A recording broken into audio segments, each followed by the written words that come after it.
Hello दोस्तों, आप लोग का स्वागत है फिर से रोहित रेलवे टीम 4 क्लास में। आज की क्लास में दोस्तों हम लोग फिर से देखेंगे रेलवे के जितने भी प्रीवियस ईयर क्वेश्चन है दोस्तों, वो हम लोग देख लेते हैं। ठीक है, इससे पहले कि अगर आप लोग मेरे चैनल पर नए हैं तो मेरे चैनल को सब्सक्राइब कर दीजिएगा, दोस्तों में शेयर कर दीजिएगा दोस्तों। तो चलिए दोस्तों, आज की क्लास को स्टार्ट करते हैं। आज का पहला प्रश्न है दोस्तों कि निम्नलिखित में से कौन अलाउद्दीन खिलजी का प्रसिद्ध दास था। क्वेश्चन को फिर से पढ़ लेते हैं दोस्तों कि निम्नलिखित में से कौन अलाउद्दीन खिलजी का प्रसिद्ध दास था। तो ये कौन थे दोस्तों? मलिक काफूर। ये मलिक काफूर, अलाउद्दीन खिलजी ने मलिक काफूर को दक्षिण भारत पर विजय प्राप्त करने के लिए विदा किया था। ठीक है दोस्तों, अलाउद्दीन खिलजी का बचपन का नाम क्या था दोस्तों? ये अली या गुरशस्प था। अलाउद्दीन खिलजी के बचपन का नाम क्या था? अली या गुरशस्प था दोस्तों। इन्होंने क्या किया था? ये जलालुद्दीन फिरोज शाह की मृत्यु कर दी थी दोस्तों। इन्होंने अपने ससुर की, ठीक है दोस्तों, ये पहले जलालुद्दीन फिरोज खिलजी के ये क्या थे? तो ये दोस्तों थे उनके भतीजा, फिर बाद में ये दामाद बन गए। ठीक है दोस्तों, 1296 में ये क्या किए थे? वो फिरोज शाह खिलजी की हत्या कर दी थी। इनके द्वारा बनाया गया दोस्तों सिरी का किला हो गया, इन्हीं के द्वारा बनाया गया था। ठीक है दोस्तों, जितने भी हज़ार खंबा वाला महल हो गया, अलाई दरवाज़ा हो गया, अलाई दरवाज़ा इन्हीं के द्वारा बनाया गया है। हज़ार खंबा वाला महल इन्हीं के द्वारा बनाया गया है, अलाउद्दीन खिलजी के द्वारा दोस्तों। ठीक ना, तो सिरी का किला हो गया, जमायत खाना मस्जिद हो गया, सब इन्हीं के द्वारा बनाया गया है। ठीक है, मूल नियंत्रण प्रणाली व्यवस्था यही लागू किए थे। ठीक है दोस्तों, अलाउद्दीन खिलजी ही। ठीक ना, बहुत सारे इनके बारे में पढ़ने के लिए है, लेकिन आप लोग को इतना डिटेल में नहीं बता सकते हैं दोस्तों। ठीक ना, तो आप लोग मैनेज करिएगा, जितना बन सकता है हम उतना आप लोग को पढ़ा देंगे। ठीक ना, अलाउद्दीन खिलजी के दरबार में अमीर खुसरो भी रहते थे। अमीर खुसरो बलबन से लेकर मोहम्मद बिन तुगलक के शासनकाल तक रहे हैं। फिर उलुंग खां बलबन का दोस्तों उपाधि मिला था, बलबन को उपाधि मिला था उलुंग खां। और उलुंग खां एक मोहम्मद बिन तुगलक का उपनाम है दोस्तों, माने उनका एक और नाम है। उलुंग खां कहिए, जूना खां कहिए, चाहे मोहम्मद बिन तुगलक कहिए, तीनों उन्हीं का नाम है। ठीक है, मोहम्मद बिन तुगलक का नाम क्या है? उलुंग खां, फिर जूना खां। ठीक है, ये उलुंग खां की उपाधि बलबन को मिला था।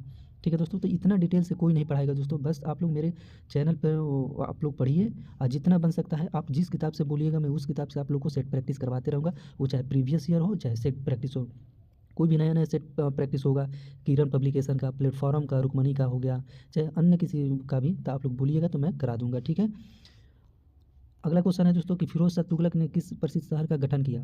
क्वेश्चन को फिर से पढ़ लेते हैं दोस्तों कि फिरोज शाह तुगलक ने किस प्रसिद्ध शहर का गठन किया। तो ये दोस्तों है हिसार। ये इन्होंने किस शहर का गठन किया? तो हिसार का।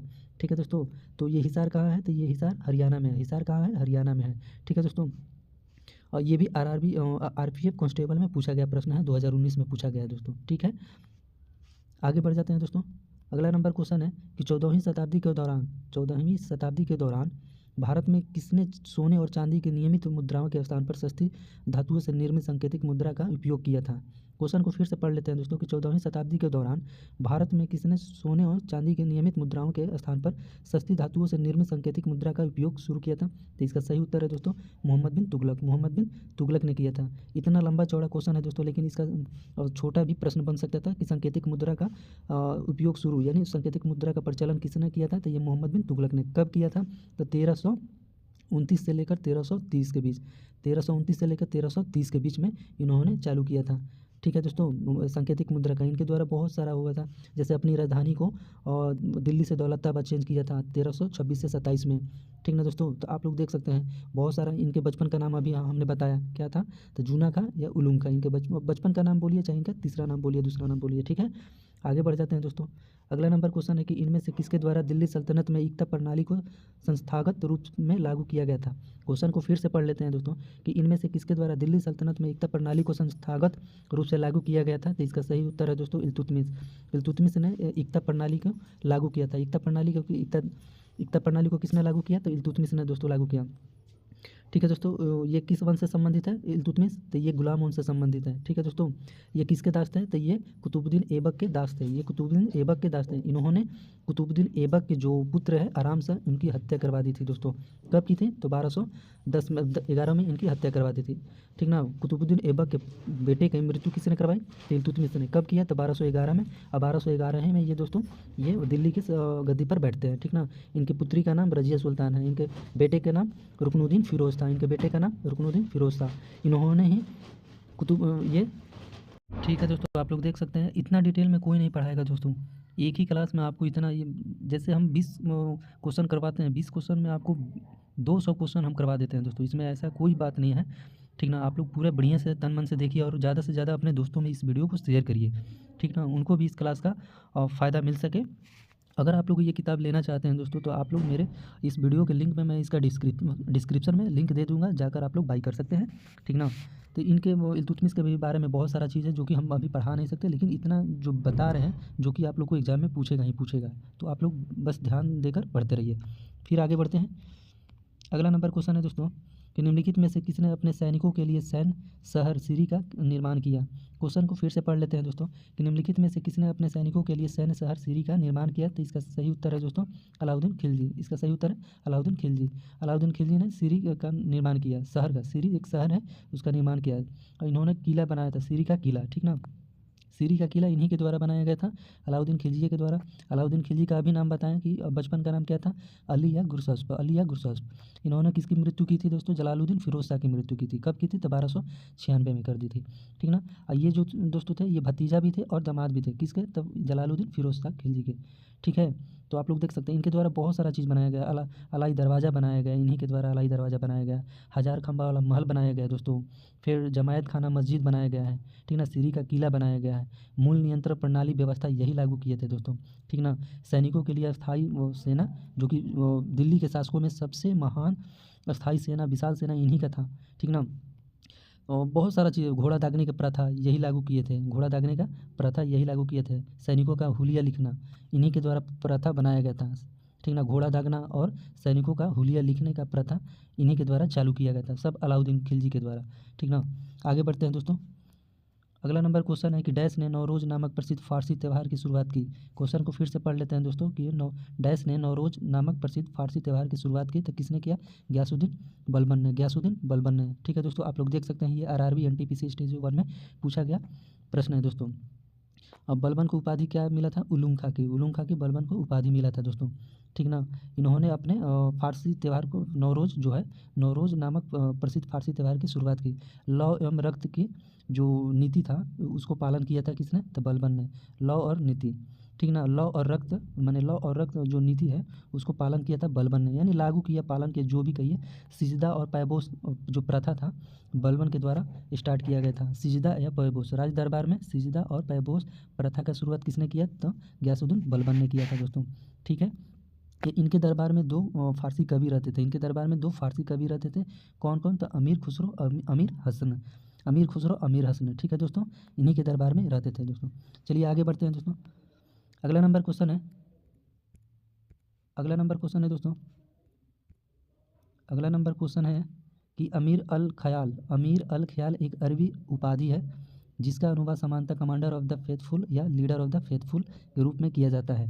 निम्नलिखित में से किसे यह उपाधि प्रदान की गई थी।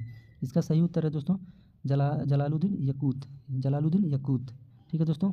अगला नंबर क्वेश्चन है कि डैश खिलजी वंश का प्रथम शासक कौन था। खिलजी वंश का प्रथम शासक कौन था, तो ये जलालुद्दीन फिरोज़ खिलजी, ये जलालुद्दीन फिरोज़ खिलजी। कब बने थे ये प्रथम शासक, ये 1290 में, 1290 में ये खिलजी वंश की स्थापना करते हैं दोस्तों, ठीक है। आगे बढ़ते हैं। अगला नंबर क्वेश्चन है कि मध्यकालीन भारत में दीवान ए अर्ज किसे कहा जाता था। मध्यकालीन भारत में दीवान ए अर्ज किसे कहा जाता था, तो ये अर्ज है दोस्तों सैन्य विभाग, दीवान ए अर्ज सैन्य विभाग। इसको स्टार्ट किसने किया था दोस्तों, बलबन ने किया था। इसको स्टार्ट किया था गयासुद्दीन बलबन ने, ठीक है दोस्तों। वैसे ही दीवान ए अर्ज हो गया, दीवान ए कोही हो गया, तो दीवान ए कोही मोहम्मद बिन तुगलक। दीवान ए कोही किसने स्टार्ट किया था, तो ये मोहम्मद बिन तुगलक ने। दीवान ए कोही का मतलब वो कृषि विभाग, कोही मतलब कृषि विभाग, अर्ज मतलब सैन्य विभाग, इसको स्टार्ट किया था बलबन ने, ठीक है दोस्तों। वैसे ही वित्त विभाग है, ठीक ना। पेंशन विभाग हो गया, बहुत बहुत सारा 5-6 विभाग था, ठीक ना। बंदगान हो गया, खैरात हो गया, ठीक ना। आगे देख लेते हैं दोस्तों। अगला नंबर क्वेश्चन है अब आगे जाते हैं दोस्तों, विजयनगर साम्राज्य के बारे में पढ़ते हैं। अगला नंबर क्वेश्चन है कि विजयनगर साम्राज्य के पहले राजा कौन थे। विजयनगर साम्राज्य के पहले राजा कौन थे, तो ये हरिहर और बुक्का थे दोस्तों, ये हरिहर और बुक्का थे। विजयनगर साम्राज्य की स्थापना कब होती है, 1336 ईस्वी में। कब होती है, 1336 ईस्वी में विजयनगर साम्राज्य की स्थापना होती है। किसने किया, हरिहर और बुक्का, दो भाई थे, ठीक ना। इनके पिता का नाम संगम, और उन्हीं के नाम पर इन्होंने क्या किया, संगम राजवंश की स्थापना की। ये विजयनगर साम्राज्य किस नदी के किनारे है, तो ये दोस्तों आपका तुंगभद्रा नदी के किनारे है। किस नदी के किनारे है, तुंगभद्रा, ठीक है। और इसकी राजधानी कहाँ थी, इसकी राजधानी दोस्तों हम्पी। विजयनगर साम्राज्य की राजधानी कहाँ है, हम्पी है। वो हम्पी जो है दोस्तों आपका तुंगभद्रा नदी के किनारे है, ठीक है। और वहाँ की कौन सी भाषा चलती थी पहले प्रसिद्ध थी, तो ये तेलुगु भाषा प्रसिद्ध थी। देख लीजिए जो दोस्तों आरआरबी एनटीपीसी स्टेज 1 में पूछा गया प्रश्न है। आप लोग को इतना डिटेल में कोई नहीं पढ़ा पाएगा दोस्तों, ठीक ना, ऐसा नहीं है। आप लोग एकदम ध्यान लगा कर पढ़िए, आप लोग को सफलता ज़रूर मिलेगी, ठीक ना। जितना भी क्वेश्चन हम करा रहे हैं, आप लोग जैसा जैसा टॉपिक यहाँ पर टॉपिक वाइज भी दे दिया गया है, उस टॉपिक से आप लोग पढ़ कर जाइएगा, ठीक है। आप लोग को श्योर है कि जीके में अगर 20 को क्वेश्चन आ रहा है जीके में, तो 20 को क्वेश्चन आप लोग टच करके आ जाइएगा, ठीक है। आगे बढ़ते हैं। गोलकुंडा किला डैश के दौरान बनाया गया था, गोलकुंडा किला डैश के दौरान बनाया गया था। ये दोस्तों है कुतुबशाही राजवंश, ये कुतुबशाही राजवंश द्वारा, ठीक है। ये भी आरआरबी एनटीपीसी स्टेज 1 में पूछा गया प्रश्न है। अगला नंबर क्वेश्चन है दोस्तों कि वर्तमान समय का डैश विजयनगर साम्राज्य की राजधानी हुआ करता था। तो इसका सही उत्तर है दोस्तों ये हम्पी, इसका सही उत्तर है हम्पी। अभी बताए दोस्तों किस नदी के किनारे है हम्पी, ये तुंगभद्रा नदी के किनारे। आगे बढ़ते हैं। अगला नंबर क्वेश्चन है कि डैश साम्राज्य की स्थापना संगम राजकुमार हरिहर और बुक्का ने की थी। तो किसकी, तो ये विजयनगर की, ये किसकी, तो विजयनगर की, हरिहर और बुक्का ने। अगला नंबर क्वेश्चन है दोस्तों कि कृष्णदेवराय डैश साम्राज्य के महानतम शासक थे। कृष्णदेवराय ये विजयनगर साम्राज्य के महानतम शासक थे। ये किस साम्राज्य के, तो विजयनगर साम्राज्य के कृष्णदेवराय। अगला नंबर क्वेश्चन है दोस्तों कि विख्यात इतिहासकार रॉबर्ट सीवेल द्वारा लिखित ए फॉरगॉटेन एम्पायर निम्नलिखित में से किस साम्राज्य के विषय में है। क्वेश्चन को फिर से पढ़ लेते हैं दोस्तों, बहुत ही बढ़िया क्वेश्चन है कि विख्यात इतिहासकार रॉबर्ट सीवेल द्वारा लिखित एक फॉरगॉटेन एम्पायर निम्नलिखित में से किस साम्राज्य के विषय में है। तो ये विजयनगर साम्राज्य के विषय में है, ठीक है दोस्तों। आगे बढ़ते हैं। अगला नंबर क्वेश्चन है कि कृष्णदेवराय डैश वंश से संबंधित है। कृष्णदेवराय किस वंश से संबंधित है, तो ये तुलु वंश से संबंधित है, ये तुलु वंश से संबंधित है, ठीक है दोस्तों। ये आरआरबी एनटीपीसी स्टेज 2 में पूछा गया प्रश्न है। अगला नंबर क्वेश्चन है कि कृष्णदेवराय डैश साम्राज्य के शासक थे। तो ये विजयनगर साम्राज्य के शासक थे, ठीक है दोस्तों। 2-3 बार ये प्रश्न पूछ दिया गया। नेक्स्ट क्वेश्चन है कि वाडियार राजवंश का उदय किस क्षेत्र में हुआ था। वाडियार राजवंश का उदय किस क्षेत्र में हुआ था, तो ये मैसूर वंश में हुआ था, मैसूर शहर में हुआ था, ठीक ना, मैसूर क्षेत्र में। ये आरपीएफ कांस्टेबल में पूछा गया प्रश्न है दोस्तों। नेक्स्ट क्वेश्चन है निम्नलिखित में से कौन सा यात्री कृष्णदेवराय के दरबार में आया था। क्वेश्चन को फिर से पढ़ लेते हैं कि निम्नलिखित में से कौन सा यात्री कृष्णदेवराय के दरबार में आया था। तो ये दोस्तों डोमिंगो पायस था, ये डोमिंगो पायस। एक और दोस्तों था, कौन था, ये बारबोसा था। बारबोसा और डोमिंगो पायस दोनों पुर्तगाल के थे, दोनों कहाँ के थे, पुर्तगाल के थे। डोमिंगो पायस और बारबोसा, डोमिंगो पायस एक व्यक्ति ये हो गया, फिर एक बारबोसा हो गया, वो दोनों कहाँ के थे दोस्तों, तो ये दोनों पुर्तगाल के थे। कब आए थे भारत, 1515 ईस्वी में, 1515 ईस्वी में। किसके दरबार में, कृष्णदेवराय के दरबार में। आगे बढ़ते हैं दोस्तों। नेक्स्ट क्वेश्चन है कि विजयनगर साम्राज्य के संस्थापक कौन थे। विजयनगर साम्राज्य के संस्थापक कौन थे, तो ये हरिहर और बुक्का। विजयनगर साम्राज्य के संस्थापक हरिहर और बुक्का कब किए थे, ये 1336 ईस्वी में, 1336 ईस्वी में, ठीक ना दोस्तों। तो आज की क्लास में इतना ही दोस्तों। अगर आप लोग को ये क्लास अगर बढ़िया लगा हो तो मेरे इस चैनल को सब्सक्राइब कर दीजिएगा, ऐसे ही क्वेश्चन पढ़ने के लिए, प्रीवियस ईयर क्वेश्चन पढ़ने के लिए। और दोस्तों में ज़्यादा से ज़्यादा शेयर कर दीजिएगा दोस्तों, ठीक है। बड़ा मेहनत लगता है दोस्तों क्वेश्चन को बनाने पढ़ने में, तो आप लोग देख सकते हैं। और आज के वीडियो में इतना ही, तो आज को जय।